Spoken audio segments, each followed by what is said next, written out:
Continue, and this is my Rogue One, a Star Wars story movie review. And to start off with, guys, I want to mention this is a spoiler review filled with tons of spoilers. So if you guys haven't seen the movie yet, do not click on this video. We'll click off now and stuff like that. But basically, for the non-spoiler part, the movie was good. It was really good. A lot of parts in it was really awesome. Basically, a lot of these parts kind of tied the movie together, and just stuff like that. It really made it good. But without wasting more time, guys, I'm gonna go ahead and get straight into the spoiler review. Make sure you guys click off the video if you guys haven't seen it yet, and once you guys have seen the movie, come back to this video, and then you guys can watch it. But yeah, so for those of you who have seen the movie, welcome, and continue watching, and for the movie review itself. So I'm gonna go ahead and get straight into this movie review. So basically, it starts off with Jyn Erso and her childhood and that kind of scene, basically just giving her a little backstory on what has been going on through her life and her childhood and stuff like that, and what's happening in her life. So basically it kind of starts off with that, and then she lived on Jedha, which looks like somewhat like Solis, but not really. And then basically Director Krennic's shuttle came in and came to get their family, and basically they sent Jyn away to really just, hide and stuff, and then a lot of stuff happened in that scene, but I'm not going to get too much into it because it's not very important, because I really want this movie review to go kind of fast. So, moving on to the next part, basically after that, you guys kind of see Jyn and her, prisoner lifestyle, how she was, a prisoner and wasn't very kind of reckless with her life, and then somewhat like that, and then she just kind of escaped out of it and then tried to beat herself out of being saved by the rebels, which I'm guessing I kind of understand her point of view. She's getting saved by rebels and she doesn't want to exactly, be with the rebels in that kind of point of view. So, breaks out of that, and then you guys know it's just she breaks out of there, and then, K2SO kind of slams her to the ground and says, "Congratulations, you are being saved. Please don't resist." And it was pretty funny. K2SO really kind of tied the movie together with all the comedy, and yeah, after that, basically she became like a rebel, forced into it. She didn't kind of, obviously you guys know, she didn't really kind of get to it at first. She wasn't very, she really wasn't too happy, really aren't with the idea of being a rebel, so she just kind of played along with it, didn't really do anything reckless or anything like that, which I was kind of surprised about. I was kind of waiting to see some kind of reckless behavior from her, and seeing some kind of resisting in her attitude, but she went along with it, and basically they went back to Jedha to see what was going along there, and basically those little cargo ships were actually supposed to get kyber crystals, and we never saw kyber crystals besides Rebels, barely in Rebels, until now, and I thought that was really cool that they're using kyber crystals as kind of a base for the movie, using kyber crystals to power the Star Destroyer, which I thought was pretty cool. And then we kind of move on to, after they're getting kyber crystals, a huge brawl moves out there. And we get an Easter egg in Jedha. We get the two people that were threatening Luke in the cantina. The two people that got really killed by Obi-Wan when they're in the cantina in Episode 4. I thought that was awesome. As soon as I saw that, I just tapped my brother on the shoulder. I was like, yeah, it was fun. But yeah, so that was awesome. We got to see some cameos of different kind of characters, and that was really cool. And then after that, after they went on Jedha, there's a huge brawl and everything out there. So basically, they just left, and they went to go where her father was. And please, if I'm skipping any parts, it's because I really want to get this movie review kind of short, so that's why I'm not trying to make this super long and in-depth of review. This is not my in-depth review, so if you guys want to see an in-depth review, just kind of look at other people's reviews. They'll probably have more in-depth on there. So I thought that was pretty cool. They had a huge brawl, ATST showed up words, and I love that, because I'm kind of a fan of ATSTs, and they're really cool. So that one showed up, and I was like, I love this. Then after that, they got the pilot and stuff like that, and they went to go see Saw Gerrera, and I thought that was really cool that we got to see Saw Gerrera again. And then in the middle, she had this message from her father, got that, and then it was like a hologram, kind of emotional scene, but I don't think it was so emotional that people watching it were getting emotional, because we didn't really see a huge connection between her and her father and stuff like that. So, not really a emotional scene for the viewer, but you can see where her point of view is coming from, thinking her father was dead all these years and now hearing from him again. But yeah, basically after that, the Death Star. I'm not just saying Star Destroyer this whole entire time. Stupid.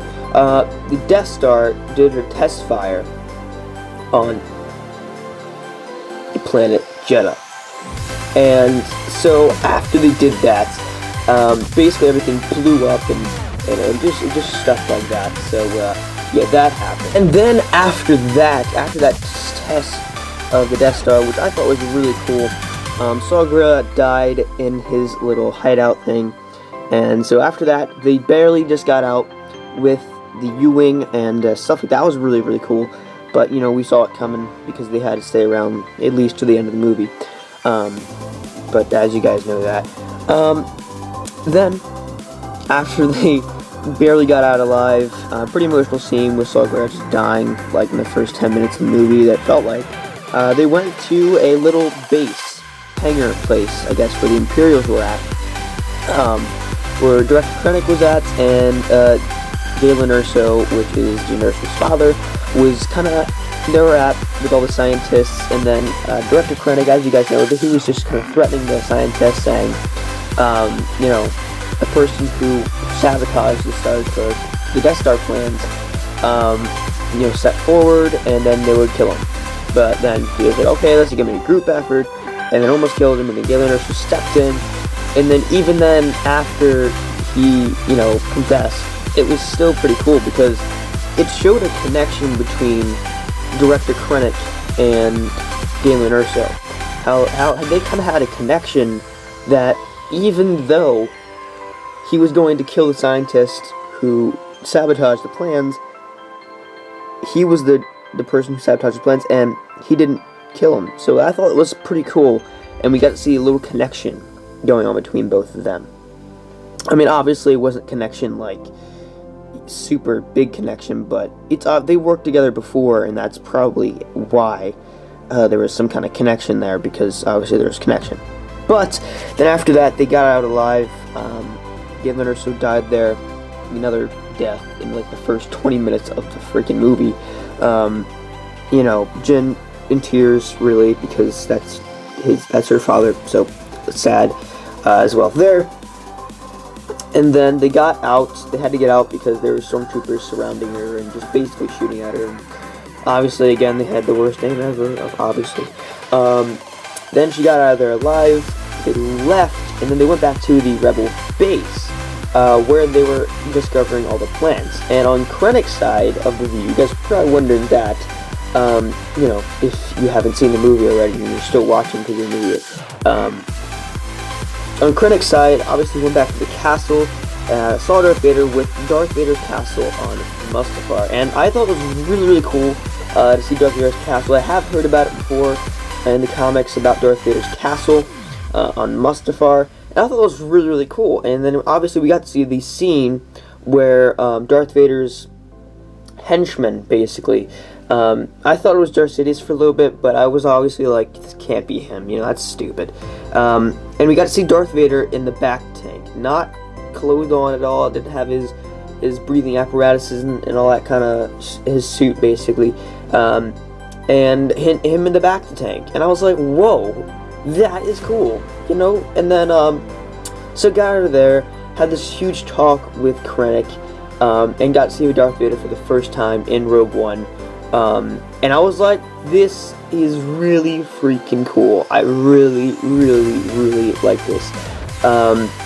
James Earl Jones obviously voiced Darth Vader, and every time I heard the voice, I kept hearing James Earl Jones instead of Darth Vader, which is because after, 4, 5, and 6, we just kind of, forgotten about, Darth Vader, and we just heard James Earl Jones.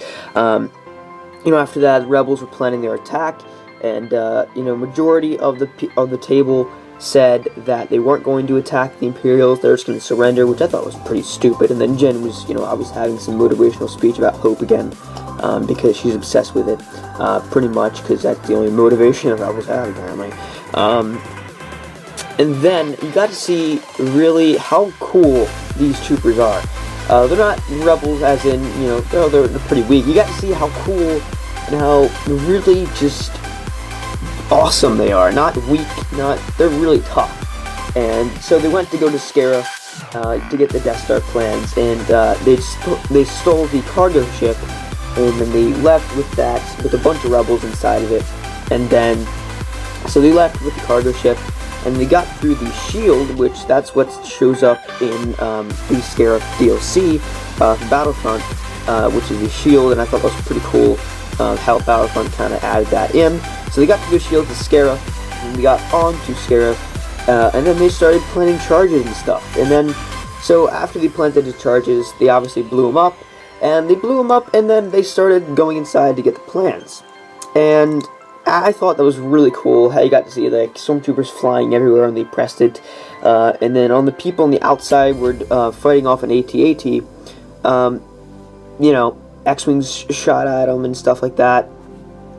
And then Jyn and Cassian Andor went inside to get the Death Star plans. And while that was happening, K-2SO was defending them with his life. And I thought that was really cool. And also, I forgot to mention, they disguised themselves in, Imperial clothing and stuff like that.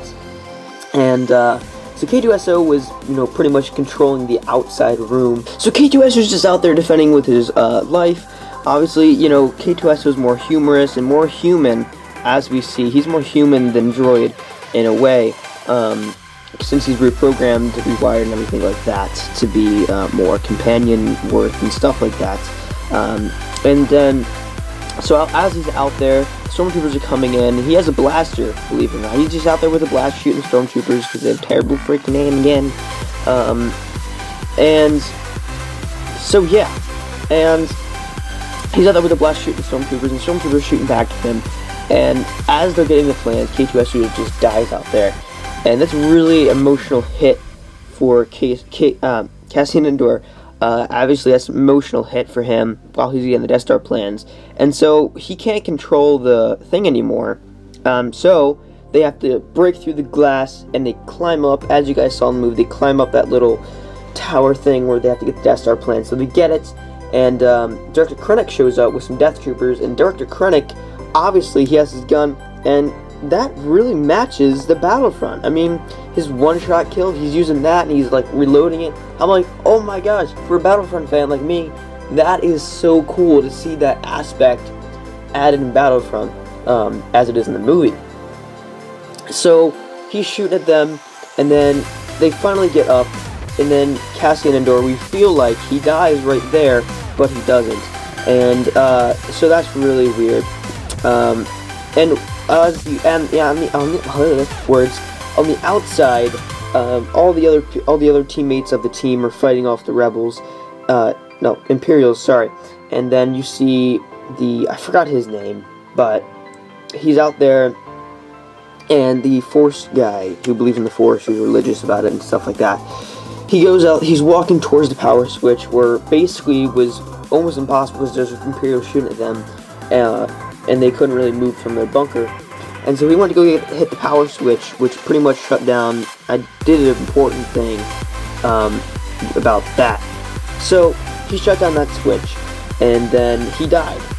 And then his friend went to go, was pretty sad about it, and then he basically became the same person as him. And it kind of was like a Christian thing in an aspect of it. I thought was kind of weird, but after that happened, basically everyone died besides Cassian Andor and Jyn Erso.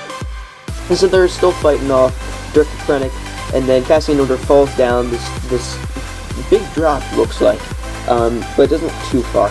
But he's still laying there. Like he looks like he's dead, but he's really hurt. And then Jyn Erso goes up to send the Death Star plans to the little ships, the fleet up in the space, and while they're trying to take down the shield because they can't put any more transmission besides if they don't have the shield on. And then, so Dr. Krennic shows up with Jyn Erso, and he's pretty much like, you know, you can't send this plans through it with the shield up. And then she's just like, you know what, I did it. And then she did it. The fleet got the plans, and while they shot Krennic, Cassian Andor shot Krennic, and he is pretty much dead there. And the funny thing is that the Death Star, while that was happening, the Death Star was about to test fire another test fire onto Scarif, and then shot that down. And then, while that happened, everything went down basically, and everyone died. Yeah, they all died. Jyn Erso and Cassian Andor and Krennic and everybody on that planet just boom, DED. So then after that, you're probably wondering where's Darth Vader and all this mess. And also Grand Moff Tarkin was in the movie, by the way. And so Darth Vader goes up there and basically takes care of the fleet. And the coolest part of the movie, which really topped it off, as you guys know, the scene where Darth Vader is basically, it's just this dark room where they're pretty much getting ready to leave the ship that they're on, the little escape ship they're going with, which is the Rebel frigate, or people call it like the I don't know what it's called, but the frigate. They're about to take that out and go to a Rebel secret hideout, I guess, with Princess Leia on board. So while they're trying to go there, the door's stuck, which I think has a part to do with Darth Vader or something like that. And as you guys know, this dark room, everything goes quiet, and then you hear the lightsaber ignite. We'll see it too. And this red, bright lightsaber ignites through all that darkness, and you see Darth Vader chopping through every single rebel in his way, and just force choking him, slamming against the wall, getting through to the guy. And while that's happening, the guy's trying to bust open the door, with rebels on the other side trying to help him. And with all that going on, they finally give the Death Star. He's like, you know what, I can't make it, so he just gives the Death Star plans to the guy, runs off, barely just makes it before Darth Vader stabs the guy right through the door. And it's really cool of a scene. That scene was probably the best scene in the movie by far, with all that going on. And then, so while that was happening and going on there, you know, they finally escape, and then they give the plans to Princess Leia, and the rebel was pretty much like, what is this? Well, you know, what's this? And then Princess Leia, you see her turn around, and she says, hope. And that was the movie, the end of the movie. Now, I gotta say, guys, that was a great, awesome movie. That scene with Darth Vader really made the movie great. Make that movie great. It just really freaking made it awesome. So that was the movie, guys. My movie review. Hope you guys enjoyed, because I really enjoyed making this review. Well, not really. I mean, it not really, but still, I think you guys like him. So, hope you guys enjoyed my review. Thank you so much for the people who spoiled the movie for me, but were too late. So thank you guys so much for that. I really enjoyed your guys' comments on that Rogue One video, Rogue One showcase, especially the people who spoiled it for me. Thank you guys so much for spoiling the movie for me. Really means a lot. Yeah, so thank you. And yeah, so that was the movie review, guys. I really enjoyed the movie. Really was really awesome to see why there was a hole in the Death Star and Episode 4. And so yeah, guys, so that is my movie review for Rogue One: A Star Wars Story. Hope you guys enjoyed, and guys, if you did enjoy, please like, comment, and subscribe, and I'll see you guys next time.